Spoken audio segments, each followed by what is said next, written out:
Aloha, and welcome to another Candid Conversation. We're joined today by a wonderful lady by the name of Debbie Frakes, who, with her husband Steve Clegg, own and operate Winsby. Good day, Mrs. Frakes. How are you, or Miss Frakes? Hi, nice to see you. Yes, I'm Well, good. it's kind of strange. You're just outside Chicago, We are, yeah, and I'm just a just little bit. outside Honolulu, and it's bright sunshine day where you're at, and it's always sunshine here. Yeah, it's not always here, not at all. No. No, I know. I love Chicago, actually, except in the winter. I'm not a cold weather person anymore. Yeah, no, I don't blame you. Yeah. Tell me about Winsby and what you do within your team. It's intriguing to me.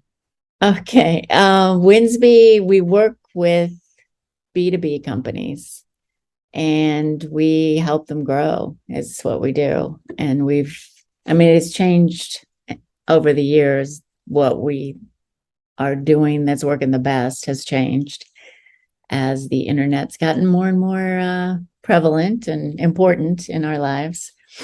But and the nice thing about what we do is we can also relate it. For most of our clients, we get their invoices every month, and then we put them through our system and we can show what the impact is of what we're doing. Because if it's not having any impact, there's no point in doing it. Yeah, exactly. So you get data files every month Yeah, for most of our clients. and you run it through systems and algorithms and come up with a series of reports. Yeah, and it's an online portal that they can go into, and we can show patterns, and we can show, patterns in their business and patterns in their purchases. And we can also, it also helps the sales reps see things that, like, who is not purchased for the last couple of months, because how do you know that as a sales rep unless you're constantly calling them? That's very helpful. And then we have it tied into our email systems and our calling systems, and we can see if people that we're contacting are purchasing more or less than people that we're not talking to, and see if there's a difference. And there is always. It's remarkable. I don't believe that the dealers are particularly engaged. I'm going to use that terminology, engaged with their customers. The equipment salesmen typically have to go out and find deals. Mm-hmm. The parts department, the phone rings or somebody walks in. I don't know very many parts departments that call out. Same thing's true for the service department. Yep. For the most part, it's also true for rental. So I guess what that means is that you're providing triggers to your customers, you're the dealers, the business to business piece, for them to engage with their customers. Exactly. It makes it so much easier, because how are they going to know who's bought something? They're not seeing, and accounting reports don't have that information in them. They have profits and losses, and they have cash flows, and they don't focus really on the customers. And that's what's different about it, is you can do, the parts department can see how long has it been since so-and-so hasn't bought a part. And with the way we organize it, it's more that, okay, these are the people that haven't bought in 8 to 12 weeks, because especially for an equipment dealer, it's most of your better customers are buying every month. And so if they're not buying every month, it's an opportunity to find out what's going on. Has their business changed? Is there something that happened? And we also do customer satisfaction surveys, and it's the same sort of information.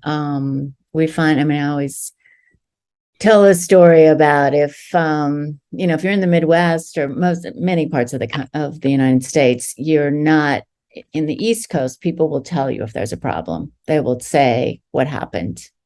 Not always. We do run across people that don't tell you on the East Coast, but it's harder to get people to be proactive about telling you. And that's what's good about the customer satisfaction surveys. We call people, we ask them questions, and we say, what could they do better? Even if they give them all, wonderful scores, what could they do better? often will elicit some sort of response, and you'll find out, oh gosh, yeah, this, I hadn't thought about that. Or you'll find out somebody's upset about something. You had no idea they were upset.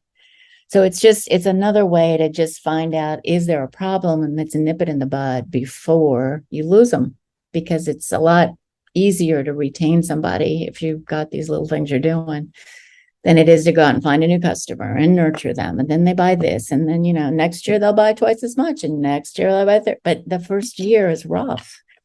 So that's the idea behind it. So what triggers do you use for the customer satisfaction survey, the satisfaction with people that you call? You can't call everybody in a month. What's the trigger that you use? Is it a buying pattern change? No, we normally will get a dump of the invoices for the prior month. And then we will call everybody. Usually we can reach about 10% of the whatever net. Of the customer grouping. Right. Because there's going to be. You just select randomly.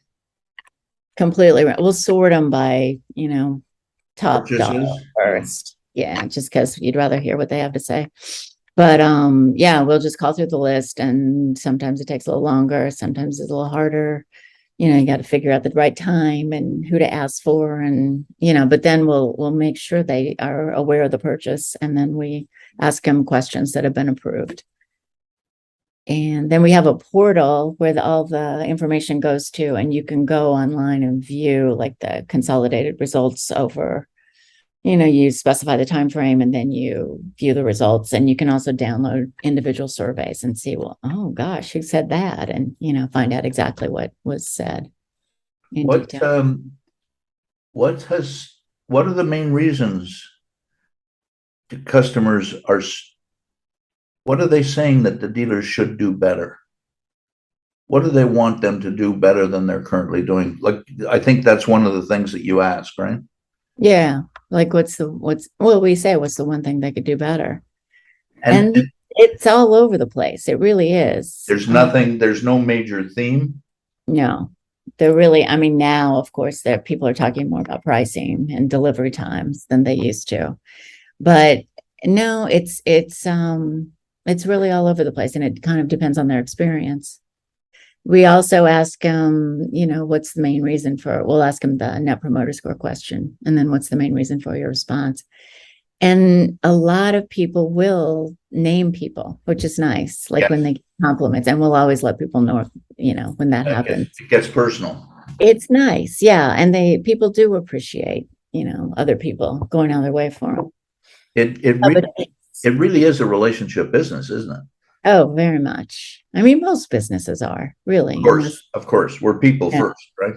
Yeah, we are. Unless it's some e-commerce thing and you never know anybody, then. But yeah, no, most businesses are businesses. You have to like who you're dealing with. The fact that it's so random is confusing to me, although I suppose it's a reflection of the fact that everybody does things just about the same way. The business systems that people use are pretty much delivering the same thing. Similar, yeah. And so it becomes almost a routine that the customer has been trained, no matter what brand they go to, it'll be the same series of questions.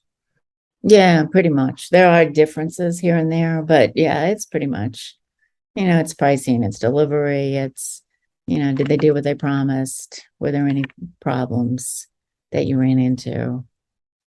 Now, retention is something else that you folks focus on. Exactly. What are the major reasons you're finding, before we define it, what are the major reasons you're finding for customers defecting, leaving? Are there any commonalities there?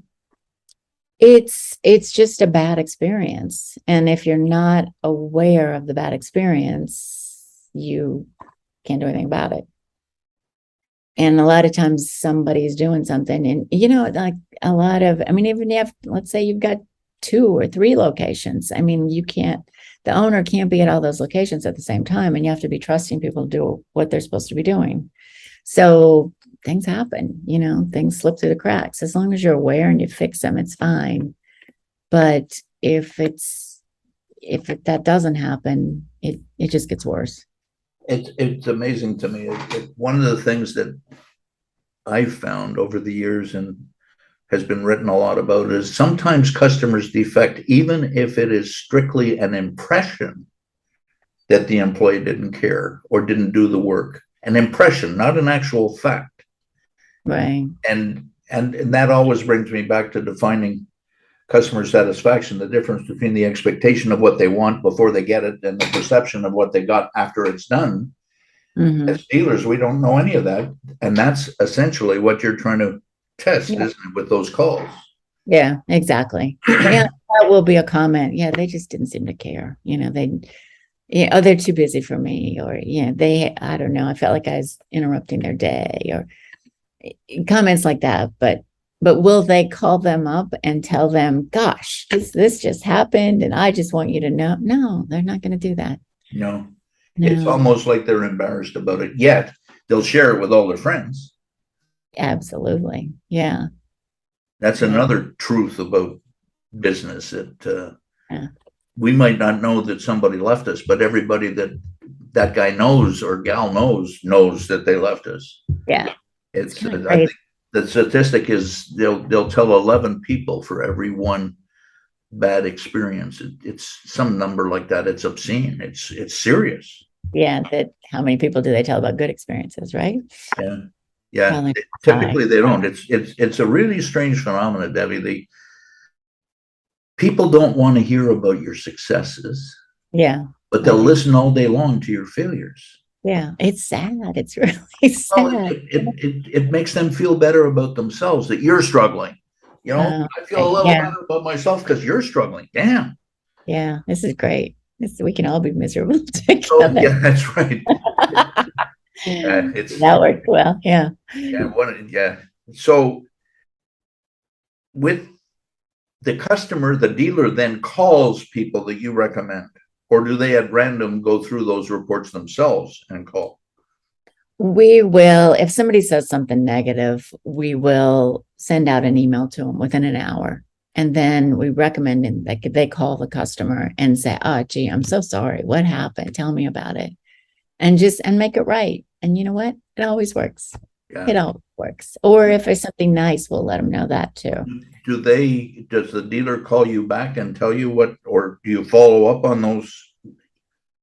Sometimes we'll get that, like we'll say we're told here, these are all the people you're supposed to copy on any negative comments.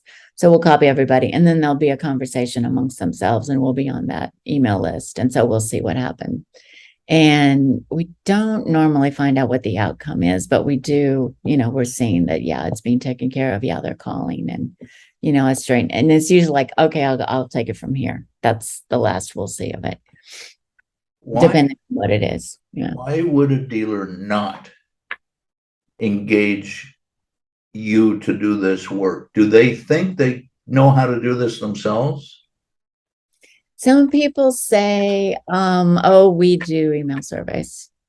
And we have one client that insists on doing email surveys, and their response rate out of 200 to 300 a month, they will get maybe 2 surveys, Yeah.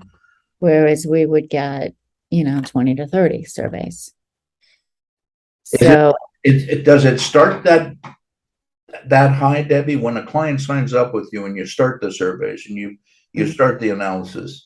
Does it instantly start at 20 or does it have to grow? no, we can hit 10%, but then the number gets smaller because let's say, your first invoice dump is from last month is 300. Well, then if we do a survey with 30 people, then what we do is we don't call those people for 6 months. So if they're good customers and keep buying, we have to take them out. So then every month we're taking out the people that we had. But it's a big churn rate with dealers for the most part. So they will, yeah. Yeah, it's intriguing. I don't know data analytics and corporate databases and data warehousing and all of the stuff that goes with it. Everybody's got all manner of voluminous historical files. They don't Mm-hmm. do anything with it. No. No, and that's what these analytics, the portal we have, it will at least look and see. And we see people say, oh yeah, I've got 96% retention. Yeah, right. And they do, but that means every month they're losing 4% of their people, and over a year they're losing 48% Yeah. of their people, Yep. which is crazy. Yep. Yep. We, in the years that I was involved with the AAD, every 5 years, they would do a customer survey. Mm, And Randall Publishing and some of the other houses got involved with them. And what was particularly interesting to me is the defection rate in the service department was 15% per year. okay. Most of the large customers have their own mechanics. Yeah. They don't deal with the dealers in the first place. Yeah. That makes Most sense. of the small customer, the owner operator, the 1 to 3 machine guy, do their own work. Mm, So it's the pool in the middle. I'm going to call okay. it the unwashed brethren, that it's very hard to statistically measure that. Yeah. Yet life cycle statistics today, we know what the consumption is going to be in parts and service over the lifetime of a machine. We know what the effective life is of the machine. Right. And dealers still don't manage territories that way. Yeah. It's kind of bizarre. It is bizarre. And then back, I don't know, this is maybe 30 years ago, a company called Equipment Data Associates, and I think Randall Publishing has since purchased them. They started with UCC filings Hmm. and would send it out. And they did it by county, and you could get 20 years of that, Debbie. And the name was a bit of a problem because of formatting. But if you bore it into that stuff, again, market coverage and engagement was a serious issue with dealers. Yeah. That makes sense. Is there anybody else doing what you do? I'm not aware of anybody doing it. Neither am I. Yeah. I don't know. But we get really good consistent results. Yeah. And we'll send out emails, and we find people purchase more often when they're on our email list that we're sending for the dealers. You do specials at all, or are you just communicating, just poking them? Mostly it's letting people know these are all the things we do. So it's making sure they know we have parts, they know we have service, they know we have rentals, they know we have use, we know they have, and best practices they're the experts. The dealers are the experts. They know, they see the dumbest things that people do with their equipment. So how about they let people know, don't do this. This is a bad idea. Yeah. Yeah. And now with telematics and sensors all over the place, we get early warning on what we need to do. Stop that machine because you're going to blow the engine. Yeah, exactly. So it's great information that you can give people. And I think that's important, is to give them something.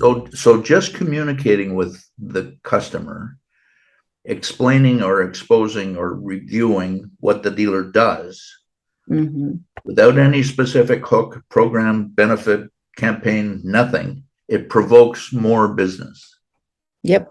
If it has to be done right too. Of course. Yeah.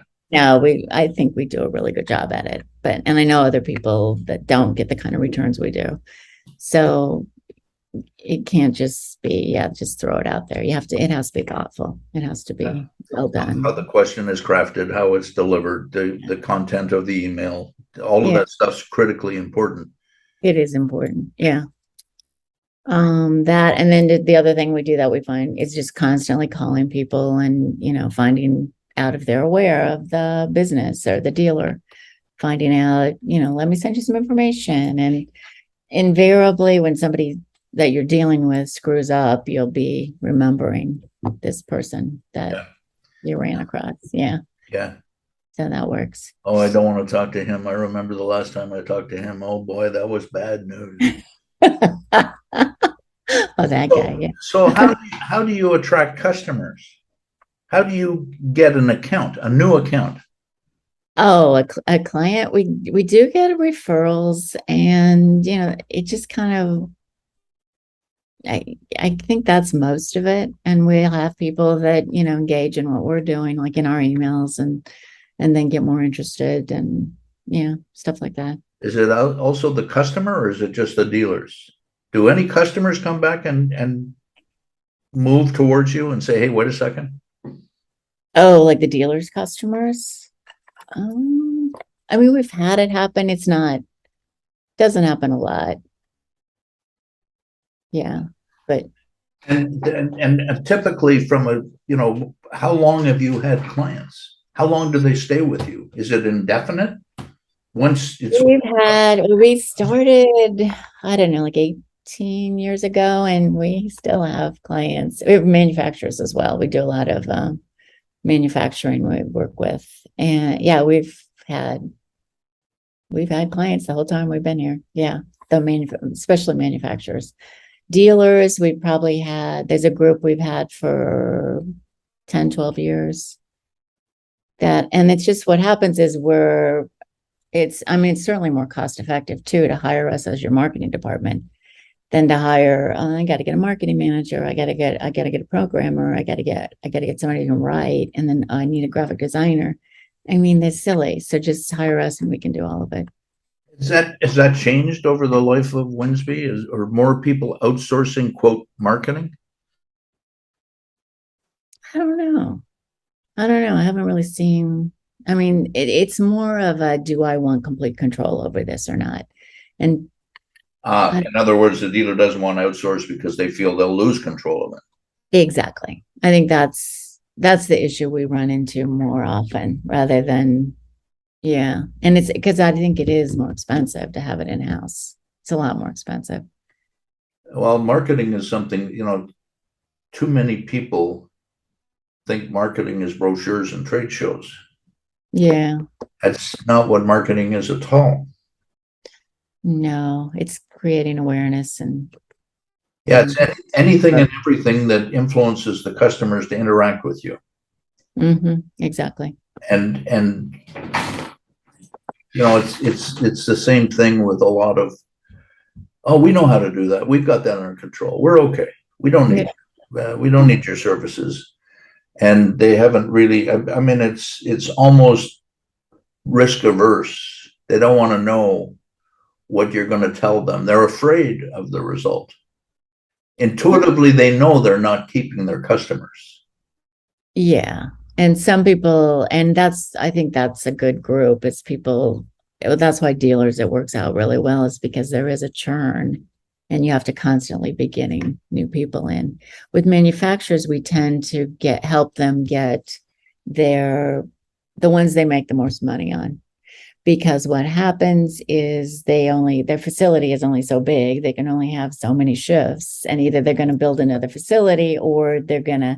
So, there was a company we started with a long time ago, and they do coil coating, and they tripled their revenues, but they increased their profits by more because once they got the business in, then they started looking at, okay, who are we making money on? And then, okay, well, let's choose who we're gonna have for our customers.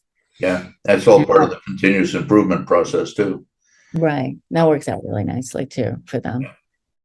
Yeah, it's capacity constraints are interesting. You make the comment that we've got so many factories, we've got so much we can build. Why am I messing around building these things that I don't make very much money on? Why not these things that I'm making money on? And for the most part, as dealers, we don't think of that way. As a dealer, the OEM is supposed to provide us everything we want whenever we want it, and everything's cool. But they don't understand the constraint the OEM has, the manufacturer or assembler, whatever you want to call it, and vice versa. The OEM doesn't understand the constraints the dealer is going through. Yeah, no, you're right. They're almost diverging rather than converging. Yeah, no, it's a good point. The other thing that seems to be happening, and maybe you can make a comment, a lot of customers are getting bigger. If I use the mining industry, there's maybe 10 organizations on the planet that cover 85% of the mines.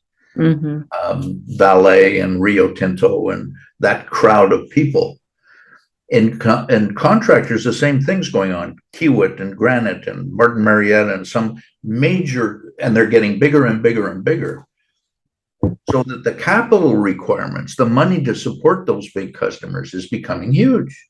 Mhm. So there's a smaller number of dealers. In Canada today, there's 2 Caterpillar dealers. There used to be 10 when I was there. Oh, wow. In Komatsu, there's 1 across the country. And Deere, there's 1 across the country. And Volvo, there's 2 across the country. There's your 4 major brands. Oh, wow. And that's weird. Yeah, that's real strange. And, you know, your Finning is now something like $8 billion a year in sales. Maybe they have 25% of Caterpillar's business. Hmm. It gets interesting on how the relationships change.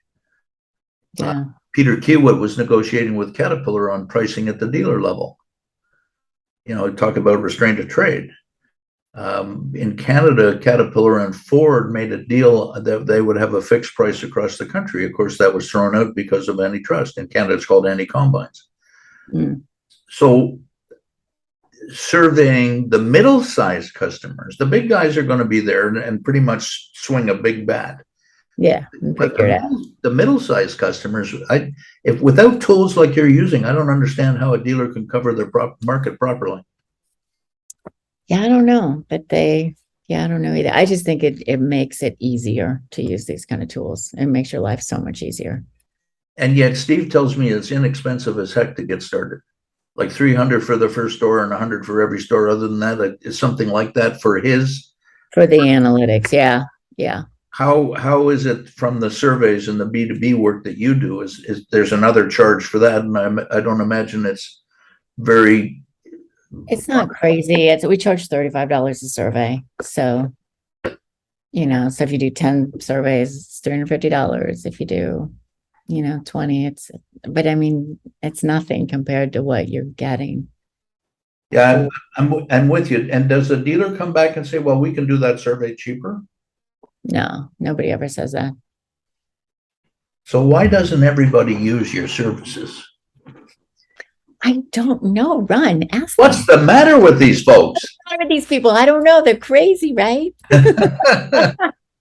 It's something, we deal with a bunch of different people. Foresight Intelligence and Dale Hanna has a texting, every event that happens on a work order, text goes to the customer, or the frequency is determined between the customer and the service department.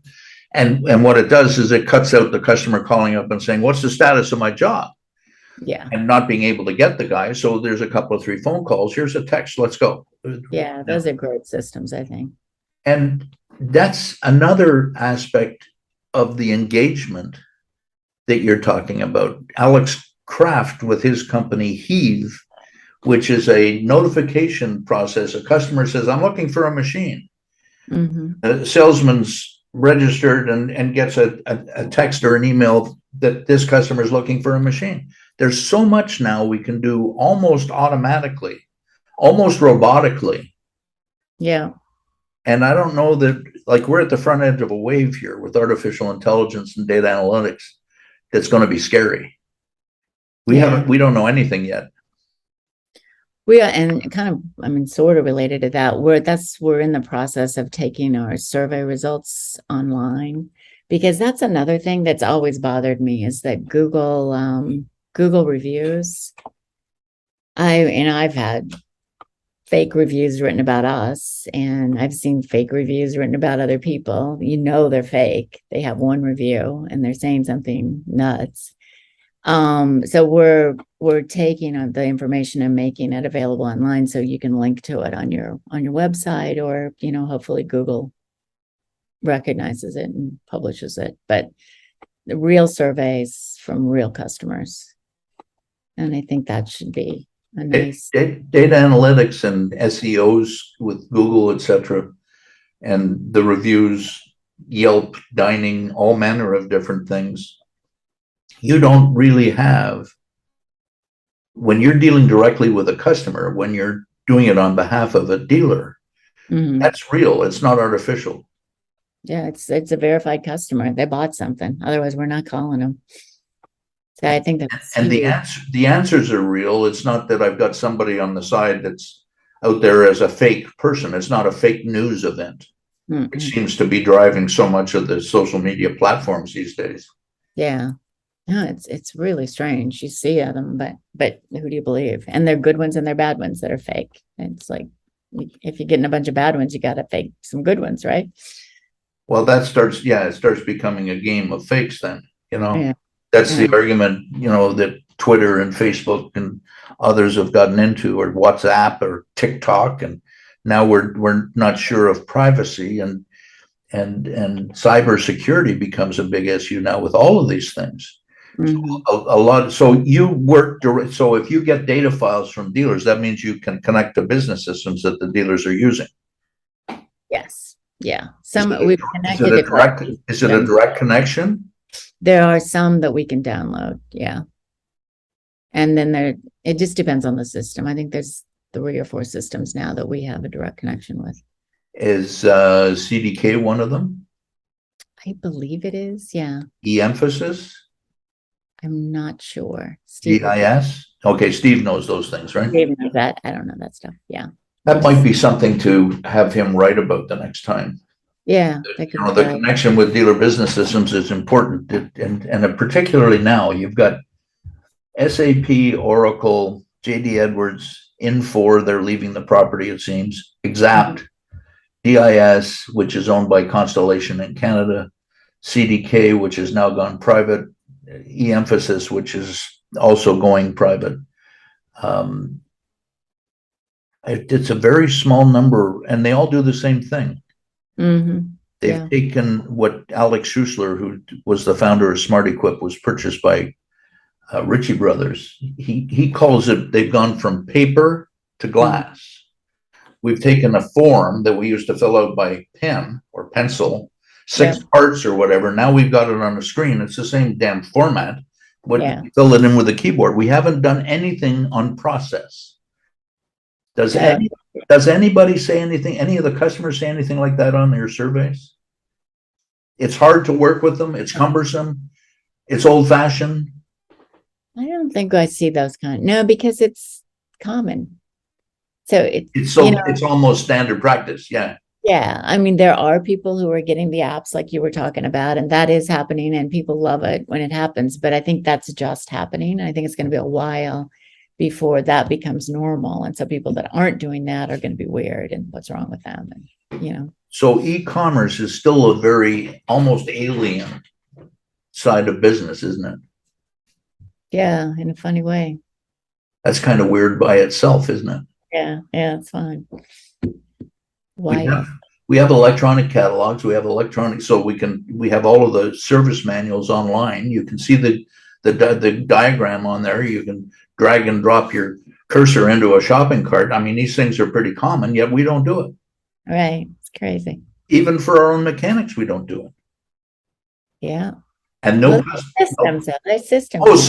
Sure. There's always some. But it's not common. You're right. It's not common. I'm surprised the customers aren't responding differently like that. Amazon sells John Deere parts now online. Oh, do they? I didn't know that. Huh. So I'm waiting for John Deere dealers to start, figuring it out and take, wait a second, I don't want to lose that business. Yeah. Yeah, I don't know. Do you ever get into market share type studies on behalf of the dealers? No, we haven't done that. We've done like market research stuff, to try to figure out what's really important to people and what are the turnaround times that are expected, and we'll ask like what's great service, what's acceptable, and what's just unacceptable. We're not going to put up with it for all kinds of metrics in the in the dealership. Do you think it would be beneficial, Debbie, if you had an annual report that you sold to people that were the results of what you found over the previous 12 months, or a quarterly update, like a rental industry survey or economic surveys? Yeah, do it among customers. Have you ever thought to do that? We haven't. But see, we didn't talk to you, so there you go. Yeah, there you go. No, that's a good idea. Just get a standard of what people are requiring and how it changes every year. One of the things that we're going through, go back to January of 2020 with the beginning of the pandemic. Some people now are benching it at November 19, but in that 27 months since then, or I guess it's 30 months now, human behavior's changed. Buying patterns have changed. Investment in businesses has changed. Working habits have changed. Work from home has become a controversial issue. With the interest rate changes that we're seeing now, with inflation that's going on, we've had business have a model almost since the early 80s when Volcker and Reagan killed inflation, and interest rates have been relatively stable and inflation has been relatively stable for 40 years. People don't know how to deal with what's coming up. They're getting afraid. Yeah. Expect tomorrow there'll be another 3/4 of a point increase in the federal funds rate. So that'll be a 1.5 points in 60 days. That's pretty extreme. So it's scaring a lot of people. They're pulling their horns in. We're not going to hire anymore. We're not, I got to reduce the inventory. Yeah. Are you hearing any of that type of noise in your surveys when you're talking to customers? I don't think people are, I mean, we're not asking about that. So no, we're not hearing anything about it.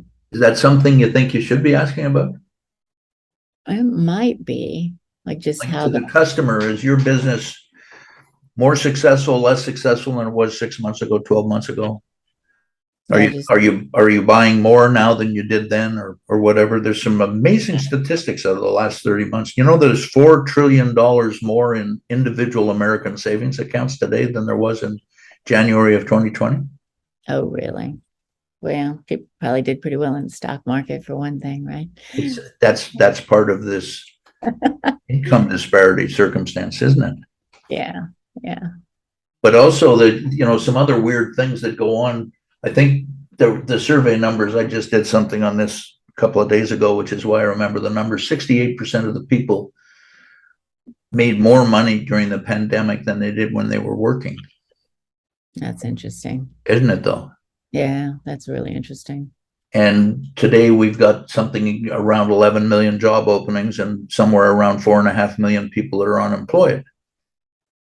And those things, and there's some really serious changes happening to business. And I don't think dealers are looking at that at all. Yeah, just foretell what's going to happen in the next few months. Yeah.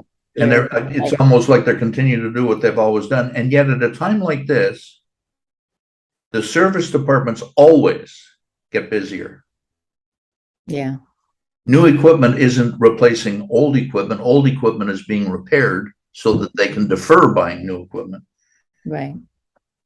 And you're not seeing any impact of that as yet in your surveys. No, but we would just, I mean, we would just be hearing if somebody, like if there were a shortage in personnel, and so they couldn't get their work done quickly, or couldn't get parts quickly, or couldn't get what they need quickly. Are you seeing more of that in the last 6 months? Oh, definitely. Yeah. There's, but people think it's, it's just kind of where we are now. So it's become accepted. It's become accepted. Everybody's in the same boat, right?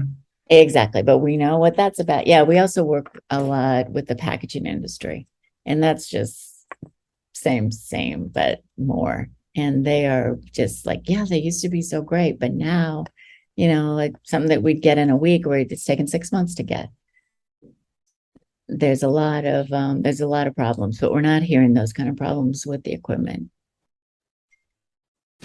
Yeah, and there's, it's interesting. My wife is having some work done on her car, and the repair shop placed the order for parts 2-3 weeks ago. No idea when. Could be months. Yeah, they can't tell. And this is, these are major brands. And being somebody who's been in the parts department or parts business most of my life, I don't tolerate that kind of stuff. You can find stuff everywhere, always. Yeah, somewhere. Yeah, it's unbelievable. So again, the model that the dealers are following for engagement and market coverage hasn't changed without you provoking a trigger, without you giving them an email, without you giving them a list of customers that something's different on. They, prior to you, they never knew that. They never did that. They never understood it. Fair comment? Yeah, I think so. Yeah, I don't think so. There are differences, absolutely. And the manufacturers you deal with, do they want to engage more with their dealers to try and get onto that curve? It's very different how the manufacturers operate. I don't think, I mean, we're not working with any equipment manufacturers in that capacity. But it's more, yeah, I think they see it as pretty separate. So it's mostly distribution channel people that you're working with at the OEM level, like packaging folks or finishing machine shops and that type of thing. Yeah. It's pretty much all distributors. Engagement with the marketplace and market coverage is something that I think is so critical, and we really haven't done anything about it. The salesman's the one, see if this resonates with you. I believe the equipment salesman is the one who determines the success or failure of the equipment dealer, and they do that based on their income needs. If they're making enough money, they slow down on the work. If they're not making enough money, they pick up the work. Yeah, that makes sense. Does that make sense from an engagement market coverage perspective? It just makes sense as far as what I see as well. Yeah. Yeah, I agree. That's what happens. So everybody's kind of satisfied with their market capture, their market share. Everybody's got to a balance, and everybody's peaceful and everything's fine. I don't have somebody coming up like Pepsi-Cola challenging Coke. Yeah, and I think that's kind of human nature, isn't it? That, there are the people that are like, can't get enough. And then there are people like, yeah, it's good. I'm fine. Yeah. I think the majority is more like, yeah, I'm going to do better, but I'm fine. Yeah. In other words, the status quo is, the status quo is good. Yeah. And it's human nature. That's why Xerox is almost no longer in business. That's why Kodak is almost not in business. That's why IBM doesn't have the laptop computer anymore. Yeah.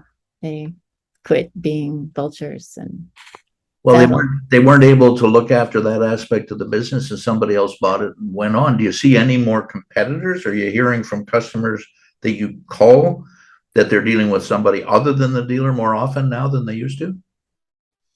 We don't ask that question, but that would be a good question to ask. Actually, much of the other question that would be good is how much of their business, how much of their business is internet-based? Yeah. Percentage are they doing? Yeah. I think that's a good idea. That could be an interesting. Yeah. Similarly, how much are you doing in e-commerce would be interesting. Yeah. Yeah. How often do you buy parts online? Yeah. And, we have in the service department, Amazon Prime sells a subscription service. So you get free freight, you get access to television, movies, that kind of stuff. Mm-hmm. I believe the equipment industry is heading in the same direction, that we're not going to be selling parts. We're not going to be selling an hour of labor. We're not going to sell a machine. We're going to sell a service that'll keep the customer profitable, digging the hole or building the road or emptying the quarry or whatever. It's not going to be about the product that we sell anymore. It's going to be the services that we provide. And that's a completely different game. Yeah, I mean, it has been services too, but you're right. I think it will be a bigger part of the picture. It's market share in labor, the high watermark somewhere around 30-35% of the available hours on the brands you represent. The average is somewhere between 10 and 15%. That's in North America. Mm-hmm. In Europe, the French Caterpillar dealer 35 years ago had one mechanic for every 18 to 20 machines. Oh, wow. They had thousands of technicians. Wow. So the market share was, 80 to 90% or higher. Uh-huh. which also means their parts market share is higher because your mechanic is the one that orders the parts rather than the independent. Right. It's interesting to me, although I haven't found a way to change this, but it's interesting to me that we can't get the status quo changed. People are comfortable with what they've done, and that's okay. Human nature. I don't subscribe to that. Human nature is we're competitive beasts. Otherwise, we'd be rolling around crawling all our lives. We want to stand up and get someplace, right? As babies. Yeah. Don't individuals want to do better, improve themselves, improve their lot? It appears that your surveys don't indicate that at all.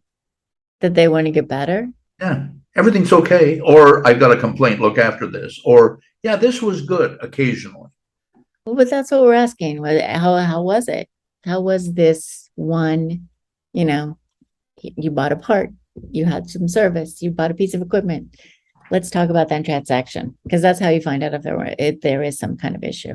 And just by your interaction with them, business goes up. Yes. It's remarkable. Another truth in things is several dealers have made this comment to me because I've been wanting to have higher headcounts in the parts department. Mm-hmm. And one executive vice president, he said, it's nuts. He said, every time I hire somebody, my sales revenue goes up. I said, isn't that easy? He says, how do you mean? I said, keep hiring until it doesn't go up. He said, well, absolutely. Yeah, no, that makes sense. But isn't it so that survey saying, hey, we're busy, I couldn't get an answer, but everybody's the same. Right? Yeah, absolutely. I think you provide an unbelievably valuable service that I don't know that people truly appreciate or understand. Yeah, it just gives you a little opening into what's really going on, and you can find out pretty quickly and consistently. Yeah, I agree. I think it's a really good service. I think what you and Steve do is phenomenal for the dealers, and I appreciate it. Anything you want this audience to know that we haven't covered about what you do? Anything we've missed that you think is important? No, I mean, we relate all of it to the web, because of course the internet is very important. So we're constantly adding content to websites. That's the other thing, and that flows through into the emails. You'll reference that in there. And then we do see with the whole SEO game, which is always fun, but you do see consistently more traffic when you add content. It's just what happens. But you have to add a lot of it and do it consistently. It's remarkable, isn't it? Content is kind of king. Yeah. It doesn't matter really what it is too much. I mean, it has to be relevant, but it's just like keep adding. Yeah. Well, we noticed that with, even the blogs that you and Steve had written for us that, I don't know if it's translated back to you, but our traffic, SEO statistics from Google, and those are difficult, but because of labeling. Mm-hmm. But once you figure out, and once you get to a platform of review, just like what you're doing with the dealers, once we get to a platform of review that's relatively stable, we can see what moves things and why. Mm-hmm. And then just start driving into that particular avenue. And the internet has changed everything. Yeah, it really has. It's wild. I was on it first in 1973. Yeah, you remember? I do remember Smarty Pants, just because I don't. The guy's name was Ian Sharp. His company was IP Sharp Associates. And when he got out of the business, he sold his business. He sold it to Reuters. He had every stock market in the world and all financial institutions connected on the internet in 1973. Oh my goodness, that was early. I mean, I don't remember the first time. That's why I said, do you remember? Because I have no idea when the first time was. Well, the speed in those days was 30 baud. And in those days, you had to define every position of the print page. So 132 characters had to be defined for every blasted report you wrote. Oh my God. And then, I was working with Ian, but after he sold it to Reuters then sold a piece of the package to Bloomberg. Huh. Bloomberg charges $25,000 a terminal for that stuff today. Oh my God. Again, there's a guy that was ahead of the curve, and everything he did was surveys. Huh. He Yeah. only did what the market said they wanted. Yeah. That makes sense. It does, just Ask somebody people, they'll wants, tell you. yeah, somebody Yeah. wants something. Okay, I'll get it for you. Right. I can do Yes, that. confuses them, agreeing with them confuses them. It's, Huh. it's unbelievable. Yeah, that's fun. Thank you for your time. I, Thank you, sir. Yeah, I I've enjoyed it. enjoyed this. I hope you didn't find it too stressful talking with me. No, no, I liked it. Fine. Thank you. It was fun. I'd like to thank you, Debbie, very much, and we want to do this again with you some point. I'd like to thank the audience as well for participating, and I look forward to having you on another candid conversation in the near future.